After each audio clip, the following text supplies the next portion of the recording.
This is not your grave, but you are welcome in it.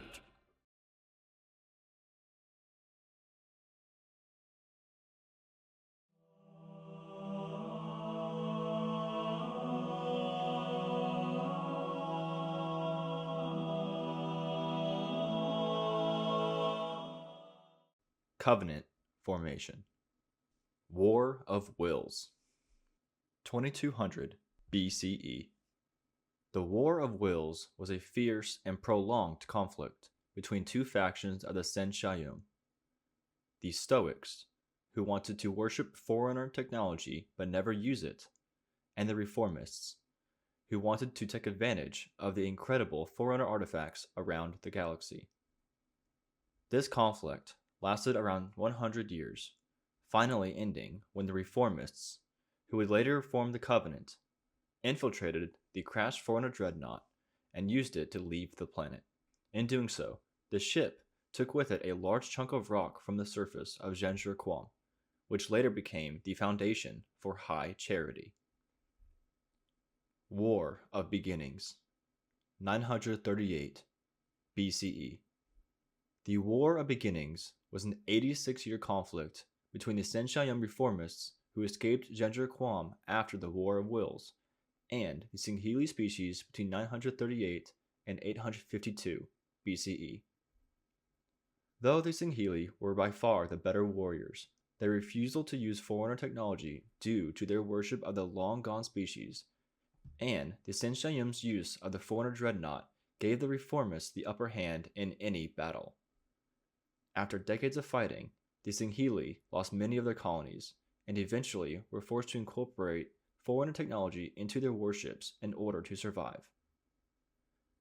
Though the Senshayum had been victorious all the way to the Singhili homeworld of Singhilios, they managed to fight to a stalemate, saving the planet from destruction. Skirmish on Anvarl. 860 BCE.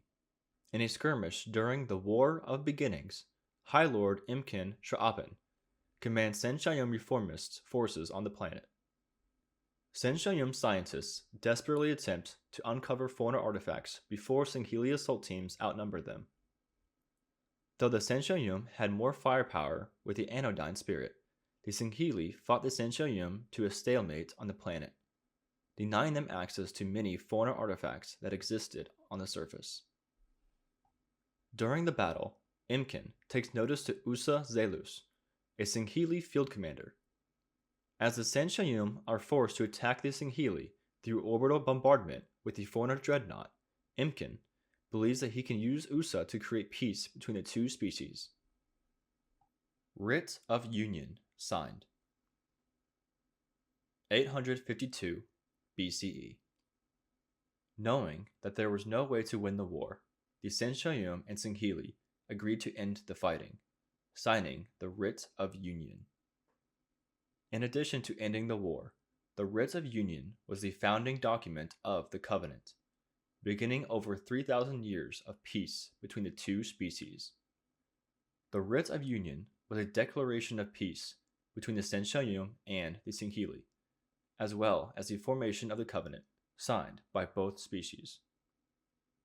While the leaders of both species considered the Writ of Union to evenly split the responsibilities of the Covenant between both races, some, such as Usa Zelus, thought that the Senshayum were just using the Singhili as a personal army, while they maintained all the power. This led to Zelus leaving the Covenant with a contingent of supporters following the signing of the document. Construction of High Charity. The Writ of Union not only formed an alliance between the Singhili and the Senshayum, but also commissioned the construction of a great holy city of the Covenant, known as High Charity. Repurposing the foreigner dreadnought as a massive power source for the New World rather than as a weapon, High Charity quickly became the greatest accomplishment of the Covenant, serving as the hub for all activity commissioned by the High Prophets, be it economic or militaristic. For the next several millennia, High Charity would be a monument of the height of Covenant power, a place of refuge. 851 BCE. Forerunner Dreadnought, Chamber of Decision. Shortly after the establishment of the Covenant during the Age of Reconciliation, 3 Senshayum, the ministers of relative reconciliation, kindly subjection, and Imkin, who is now the prophet of inner conviction, and minister of relic safety, meet in the conference deck of the Forerunner Dreadnought in the Chamber of Decision. They meet with the Singhili commissioners Vio Griot and Laurel Onkinyo. The 5 discuss an ongoing Singhili rebellion that is now being led by Usa Zelus. The Singhili assure the Senshayum that they will eliminate the insurgency, but the prophet of inner conviction remarks that even if Zelus and his clan are killed, the idea will live on to inspire others. Planet Krek, Singhili mining colony. Usa Zelus and his mate, Suln, are unsuccessful in their attempt to recruit new members into their rebellion against the Covenant. When the two return to their vessel, Clan's Blade, at a spaceport to leave the planet, they encounter Kreka. Kreka reveals that he wishes to join their rebellion, despite Usa's initial reluctance to work with the elderly Singhili. Kreka claims that years ago he had discovered a foreigner world containing advanced technology that would be useful in Usa's attempt at overthrowing the Senshayum. Eventually, the 3 Singhili depart Krek and set course for the Shield World. Forerunner Shield World. The Singhili arrive at the Shield World and enter its interior, where they encounter the monitor of the installation, Enduring Bias. The monitor allows them to remain on the Shield World, but demands to know their intents. Nawari Region, Singhelios. Meanwhile, the rest of Zelus' clan and its allies await Usa's return. Tursa Gunak recalls Zelus warning the state of residents to not trust the Senshayum. Shortly after, Covenant fighters attack the state and force Usa to lead the survivors to Nwari. Usa Zelus returns to their hideout and speaks with Ernika, the Scarmaker. After identifying a Covenant spy within his group, Usa and his allies leave Singhelios for the Shield World before the Covenant discovers them. Afterwards, the Senshayum and commissioners reconvene to discuss Usa's escape. Forerunner Shield World. Usa and Ernika speak to Salus Krolon, who question the use of foreigner artifacts, believing them to be a possible danger and an affront to the gods. As Krolon leaves, Ernika expresses his fears that the Singhili is treasonous. High Charity. Covenant Capital City. Korlam informs Imkin of a new ministry created by the Hierarchs, the Ministry of Anticipatory Security. Korlam tells Imkin that the ministry's minister is Renaud Cousteau, a political rival to Imkin, and warns him that the ministry was likely created by the High Prophet of Excellent Redolence to remove any individual that could present a threat to his title. Imkin returns to his residence, where he discovers that his spouse, Crescendra, is in a rare fertile cycle, and the two mate. Forerunner Shield World. Krolon and Tursa are working while Krolon expresses his doubts of Usa. However, Tursa insists that they cannot return to Singhelios and must stay committed to living on the Shield World. Krolon attempts to continue to convince Tursa that Usa may be misguided, but stops when Ernika orders them back to work. High Charity, Covenant Capital City. While in his office, Imkin receives a transmission from Renaud, the new Minister of Anticipatory Security. The minister reveals that he is aware of Crescenda's pregnancy and threatens to use his newfound influence to place Imkin on the role of celibates if he does not lead a mission to Genjer Quam, the Senshayum homeworld, ordered by the Prophet of Excellent Redolence to retrieve Senshayum females that are willing to mate on High Charity, and an alleged luminary stated to be on the planet. Imkin is not willing to go on the mission and schedules a meeting with the rest of the hierarchs, hoping that the other two would persuade the Prophet of Excellent Redolence against the mission, or choose another Senshayum to lead the mission. But only the Prophet of Excellent Redolence and Renaud are present. After Excellent Redolence threatens to place Imkin on the role of celibates, with implied execution, Imkin reluctantly accepts to lead the mission. Forerunner Shield World. Enduring Bias tells Suln that the world has the capability to break itself apart and have its disparate parts still habitable, as a failsafe setting and known as the disassembler process. Suln speaks to Usa about the discovery, and Enduring Bias confirms that while it is true, he is unsure of how reliable the failsafe is. High Charity, Covenant Capital City. Unkin prepares to leave Gender Quam aboard Vengeful Vitality, a stealth corvette. Other members of Unkin's mission include Senshayum Captain Vervam Lekosar, Communications Officer Sprong, Weapons Officer Mlir, and Singhili Rangers Trok Tenghil, Vil Kathami, Ziln Klel, and Lokeen Navong, and Huragok floats near ceiling. Planet Genjer Quam. As Unkin and his team arrive, Vervam begins to monitor the transmissions of the Senshayum Stoics on the planet and discovers that their technology is much more simple than the Covenant's. As a dropship carrying Unkin, Vervam, Mlir, Trok, Vil, Lokeen, Zilm, and floats near ceiling, heads towards the planet's surface, Unkin decides that Vervam is very likely an agent for the Ministry of Anticipatory Security. Forerunner Shield World. Tursa witnesses Enduring Bias watching a holographic demonstration of the disassembler process. Bias's vague explanation causes Tursa to begin to doubt Usa's intentions, as Enduring Bias unintentionally implied that Usa wished to test the disassembler process himself, even if it led to the deaths of all Singhili in the colony. As Tursa continues to work on the colony with Krolon and Drem, the two older Singhili discuss their doubts in Usa and the Shield World. Bias informs the three that Suln had helped reprogram some of his failing processes and that he was loyal to anyone that programmed him. After Bias learns that the Senshayum had connections to the Huragok from Suln, Bias states that he would accept the presence of Senshayum on the world, as he believes that they would bring along Huragok to fully repair Bias. Krolon and Drem believe that Suln and Usa are actually conspiring with the Senshayum and began plotting against him. Later, while Tursa is eating, Krolon and Drem confront him and tell him that if he reports the two to Usa for conspiracy, they will frame him as well. Rescola Region, Genjer Quam. Meanwhile, Unkin's dropship lands with the expedition members. Mlir, Trok, and Ziln wait at the dropship, while the rest of the team makes their way to the Grotto of the Great Transition in search for the Luminary. After entering the grotto, the team discovers a luminary and a device that holds a holographic projection of the Halo array. However, a group of hostile Stoic warriors waits for the team outside the grotto. Suddenly, Vervam and Lequeen betray Unkin, Vil, and float near ceiling, and holds the three at gunpoint.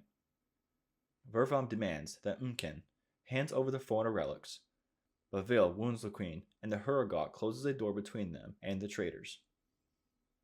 Before the door closes, Vil fires a shot into the distance to attract the attention of the Stoics. The Stoics attack Lequeen and Vervam, and the latter is killed while Lequeen is captured. After the Stoics leave, the survivors of the group return to the dropship, and the rest of the team makes their way to the village of Krelum to retrieve the females. Forerunner Shield World. Tursa becomes infatuated with Nurmul, a female Singhili who is very combat competent. However, Krolon continues to insult Tursa, and Tursa challenges him to a fight. However, Ernike intervenes and orders the two back to work. Later, as Tursa and Nur walk through the gardens on the Shield World, they overhear Krolon and Drem attempting to convince Meza and Skorin to rebel against Usa with them. Tursa and Nur are spotted by the group, and Krolon and Drem give chase as the two young Singhili attempt to run back to Usa. After a brief fight with Drem, the two manage to escape. Later, Tursa, Nur, Krolon, and Drem are on trial before Usa. Enduring Bias plays holographic footage that shows Krolon and Drem conspiring against Usa. Drem is killed, and Krolon is arrested for his crimes. Krellum, Ginger Quom. The dropship lands just outside the village, and the group ventures in to locate the females. Soon, they meet Lilumna, the leader of the female Senchayum that wished to go to High Charity. The rest of the females arrive on top of a tamed Ilpdor named Herb. The group attempts to return to the dropship, but they are attacked by Stoic forces and their Follisteed mounts. The Follisteed tear apart the captured Laqueen in front of them. Herb charges at the Stoics and kills the rest of the warriors, but the animal itself is killed in the process. Eventually, the survivors and the females return to the dropship and leave to the orbiting Vengeful Vitality. As the Corvette attempts to leave the system, the Stoics damage it with a missile. Parts of the ship begin breaking off, and Unken chooses to save one of the female Senchayum rather than a luminary which burns up in orbit. Forerunner Shield World. Before Usa can publicly execute him, Krolon escapes aboard Clan's Blade and is captured by Covenant ships once he leaves the system. High Charity, Covenant Capital City. Unken returns to High Charity with the females. He is brought before the hierarchs, and with the help of Korlong, he convinces them that he is not responsible for the destruction of the Luminary. Instead, Renault is demoted, and his ministry is dissolved. Korlong also reveals that the interrogation of Krolon revealed the location of Usa's new world. Forerunner Shield World. With Unken commanding a fleet from the Carrier Pledge of Holiness, he makes his way to the Shield World. Unken communicates with Usa and gives him an offer.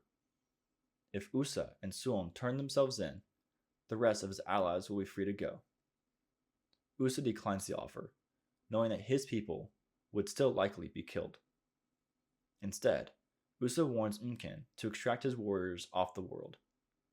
Usa has Enduring Bias activate the disassembler process, and the shield world is seemingly destroyed. Unken notices odd movements in the debris field, but chooses to ignore it, hoping that Usa survived. As the fleet departs from the system, it is revealed that the Singhili insurgents survived, and they had resettled in the former shield world's fragmented habitats. Usa continues to lead the colony and hopes that his descendants will one day retake Singhelios. Taming of the Letgolo. 784 CE. Planet Te. The Covenant's first encounter with the Letgolo species was after discovering the creatures had devoured a Forerunner orbital, shattering its remains into pieces. What remained was dubbed the Rings of Te. Since no conventional methods could purge the remnants of the Letgolo infestation, the Covenant dispatched an Arbiter. Over the course of a year, the Arbiter would learn the creature's strengths and weaknesses, and eventually convince the species to join the Covenant. Yanma'e joined the Covenant. 1112 CE.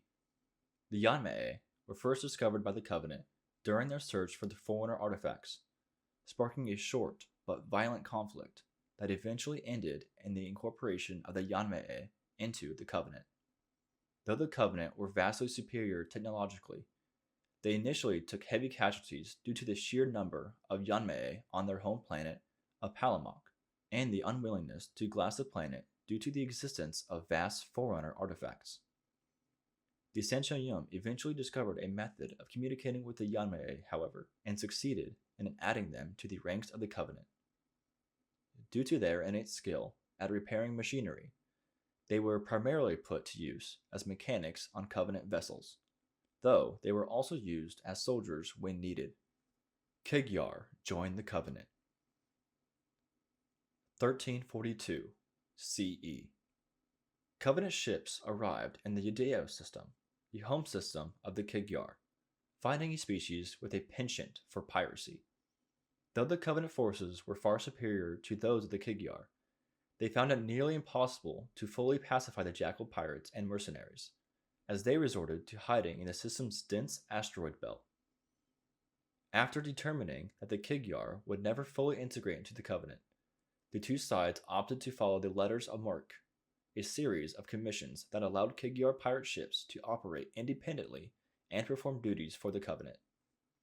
Ungoi joined the Covenant. 2142 CE. Planet Balaho. The Ungoi are discovered on their homeworld by the Covenant and forcibly added to their list of membered species. Due to their large numbers and smaller stature, Ungoi were assigned to perform menial labor, becoming the lowest class of species in the Covenant hierarchy. Though assimilated by force, the Ungoi were quick adopters of the Covenant religion and became some of the most loyal followers of the Senshayum and most ardent believers in the Great Journey. Tale of Arbiter Fal Chavami, the Defiant One. 2152 CE. Life as the Arbiter. As evidenced by his title, Fal Chavami was highly respected and held a considerable degree of recognition among the Singhili and within the Covenant. He held a considerable degree of command of the Covenant military and among his clan's forces. Despite holding such authority within the Covenant, he believed that his people had strayed from their sense of honor and now fought for power and supremacy. He also believed that the Great Journey was a false belief, used by the Senshayum to achieve and maintain power over the Singhili, despite their officially equal standing within the hegemony. Eventually, he was called before the High Prophet of Solemnity, who urged Chavami to profess his faith in the Great Journey. Despite his prophet's pleas, the Arbiter exclaimed that the Great Journey was a lie. For this, the hierarch declared Chavami a heretic. Rivalry, duel, and death.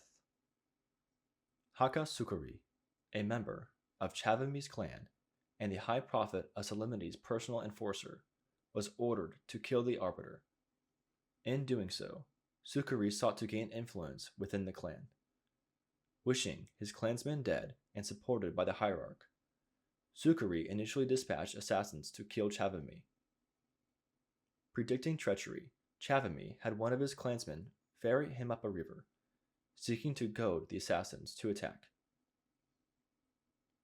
After a brief struggle, Chavami succeeded, killing the assassins. Upon returning from his flight with the assassins, Chavami gained the resolve to end Sukari's threat, defeating an enormous Covenant military detachment which had been sent to kill him for his alleged heresy.